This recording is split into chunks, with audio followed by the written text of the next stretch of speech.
प्रभु रामचंद्र के दूता हनुमंता आंजनेय।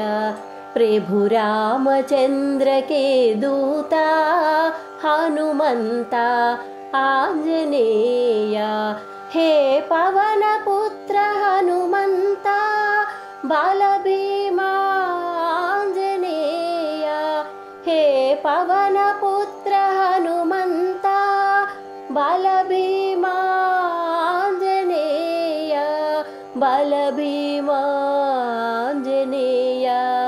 बालभीमा आंजनेय। प्रभु रामचंद्र के दूता हनुमंता आंजनेय। प्रभु रामचंद्र के दूता हनुमंता आंजनेय। हे पवन पुत्र हनुमंता बालभीमा आंजनेय। हे पवन पुत्र हनुमंता बालभीमा आंजनेय। बालभीमा आंजनेय। बालभीमा आंजनेय। बालभीमा बालभीमा बालभीमा आंजनेय। बालभीमा बालभीमा बालभीमा आंजनेय। बालभीमा आंजनेय।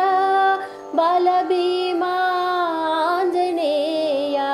बालभीमा आंजनेय। बालभीमा आंजनेय।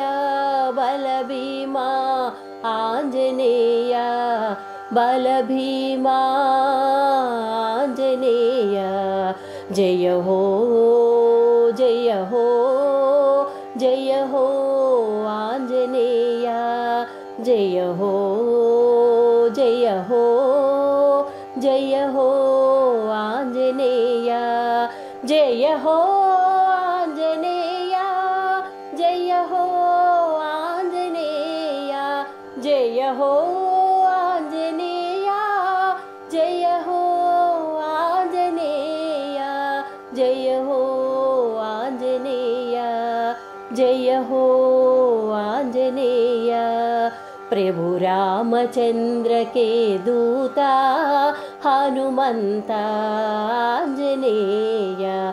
प्रभु रामचंद्र के दूता हनुमंता आंजनेय। हे पवन पुत्र हनुमंता बालभीमा आंजनेय। हे पवन पुत्र हनुमंता बालभीमा आंजनेय। बालभीमा आंजनेय। बालभीमा आंजनेय। प्रभु रामचंद्र के दूता हनुमंता आंजनेय। हनुमंता आंजनेय। आंजनेय आंजनेय आंजनेय आंजनेय आंजनेय आंजनेय आंजनेय आंजनेय आंजनेय आंजनेय आंजनेय